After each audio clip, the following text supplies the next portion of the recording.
And joining us now on the WashU Sports Network is our new WashU football coach, 1994 WashU grad, Coach Aaron Keene. Coach, how are we doing today?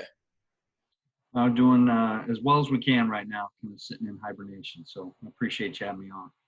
Coach, thanks for joining us. Well, first of all, I just want to welcome you back to St. Louis and welcome you back home to WashU. Obviously, it's got to be great for you and your family to be back in St. Louis. It will be when we can make the transition, that's for sure. You know, it was something that, you know, for years we'd really discussed, you know, potential opportunities and where we'd like to be. And, you know, I truly believe this is one of the best jobs in America.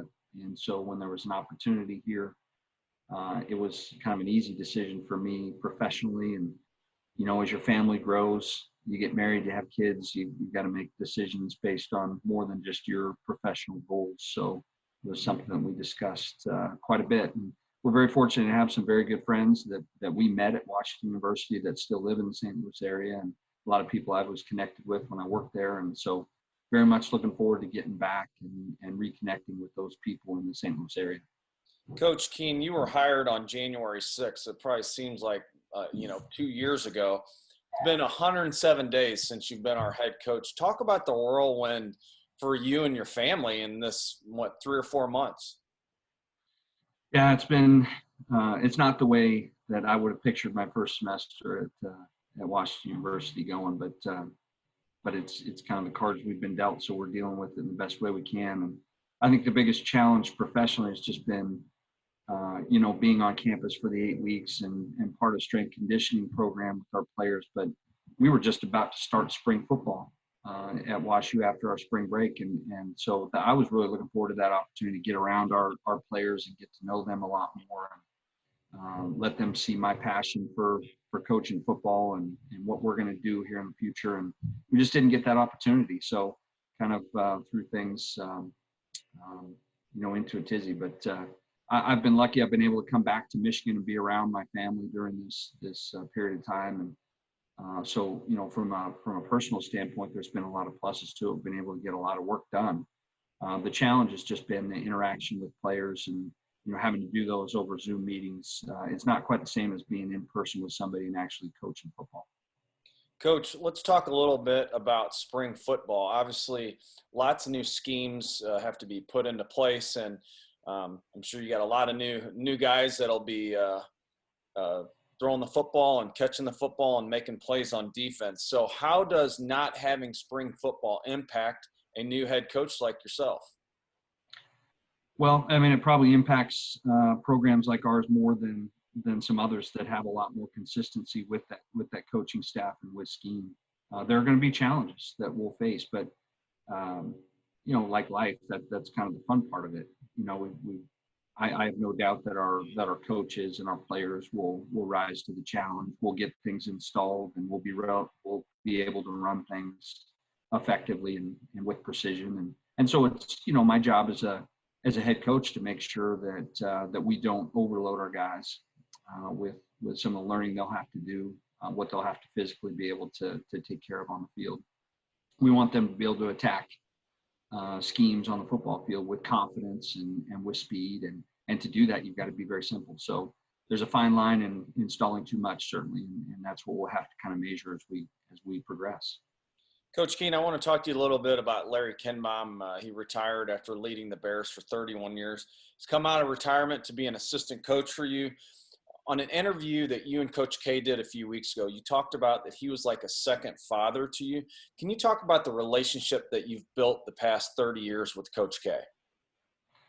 Yeah, well, I mean, I was 18 years old when I arrived at Washington University, a naive kid from Cheyenne, Wyoming, and my father was my high school football coach. So, you know, I guess I'd always had a very close relationship with the person who coached, you know, the football team and my position. And, you know, my dad taught me football and the value of it. And what I found at Washington University was somebody who mirrored a lot of those things. You know, I found somebody I was very comfortable with, somebody that would mentor me and that cared about me as more than just a football player, and took me through some tough situations and and that continued to grow, that relationship, as I coached for Larry Kindbom for 8 years as an assistant coach. And, then what I found is as I took a head football coaching job at age 30, our relationship didn't end. It evolved and changed, and he's still a person that if I have something big going on in my life,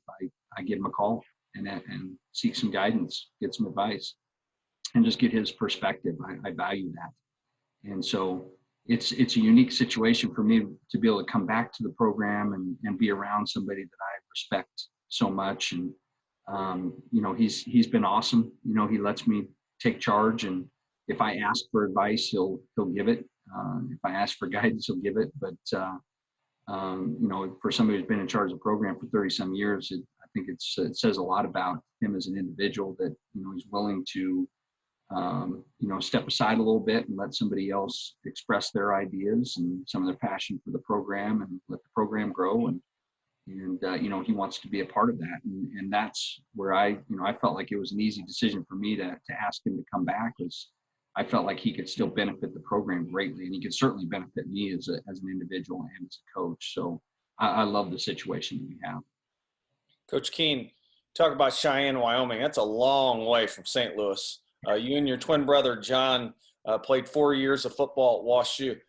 How in the heck did two twin brothers from Cheyenne, Wyoming end up in St. Louis? Yeah, it's a good question. It was, the first recruiting letter I ever received was from Larry Kindbom during my junior year. So it was always a place that I looked at, and, I was a good student and was looking at good academic institutions to be able to potentially play football. And I think that was probably the driving factors that, I was not a scholarship level football player. My brother was. But, we both knew we wanted to pursue an elite academic institution that would allow us the opportunity to play football. So I looked at a lot of different places. And I think, when you're that type of student, naturally you're kind of drawn towards East Coast schools. And, at that time I was looking at those places. And when I visited Washington University, I fell in love with what it was all about.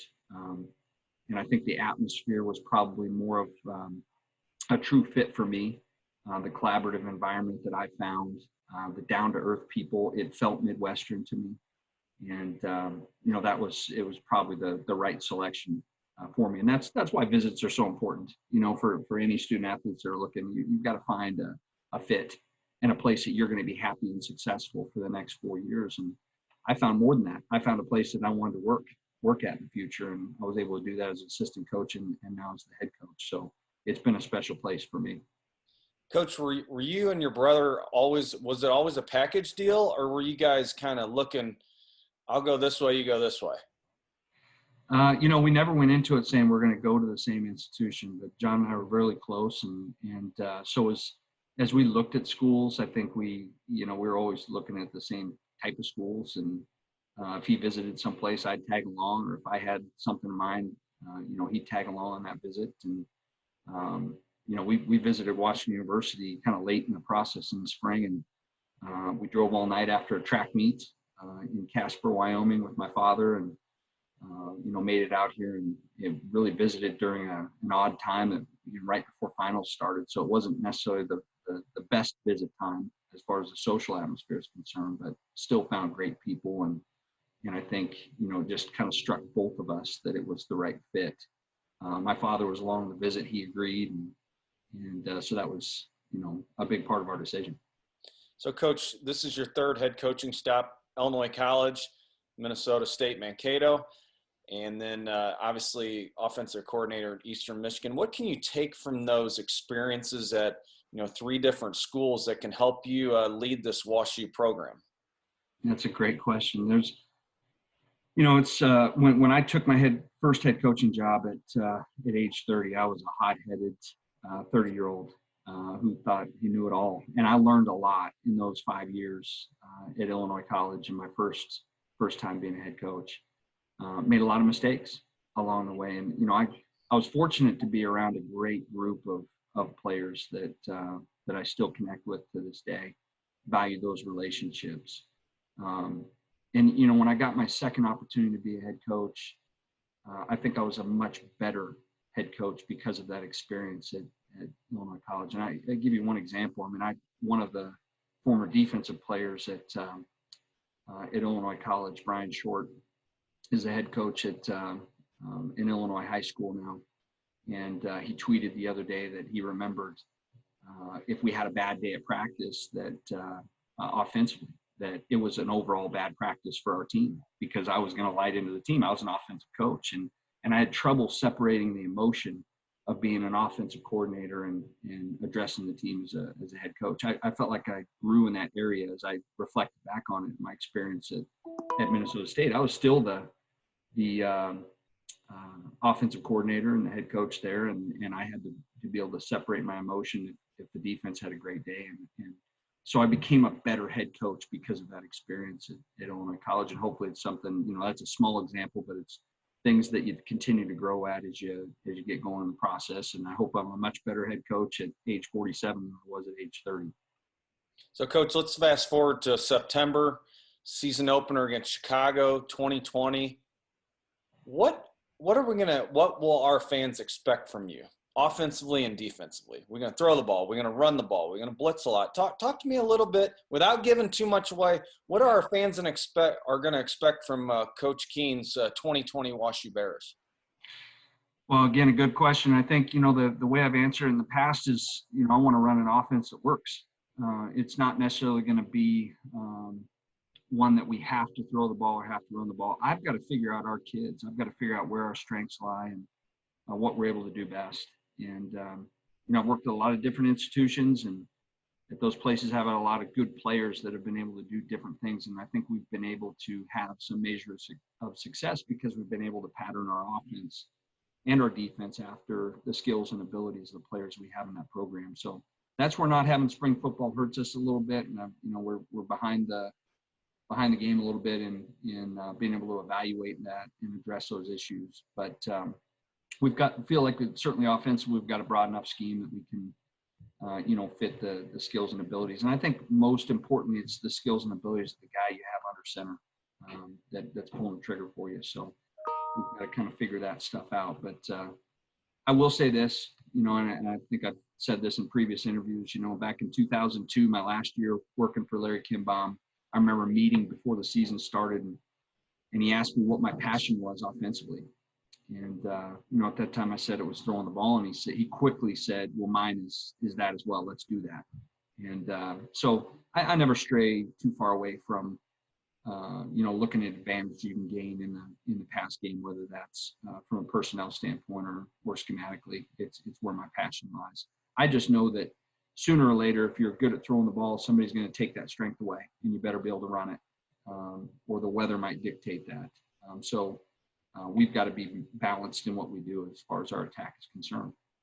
We saw that at Illinois Wesleyan this past year. I think we threw the ball about 8 times, and our defense played great, and we picked up a big road win.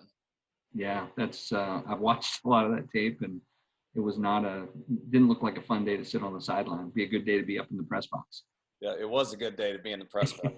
Well, Coach, I wanted to just thank you for coming on, talking a little football here on the WashU Sports Network, and look forward to getting you and your staff and your student athletes back on campus safely and get that 2020 season going for WashU. We certainly are looking forward to that as well, and I appreciate you having me on. Coach, have a great rest of the day, and we'll talk to you soon. All right. Stay safe.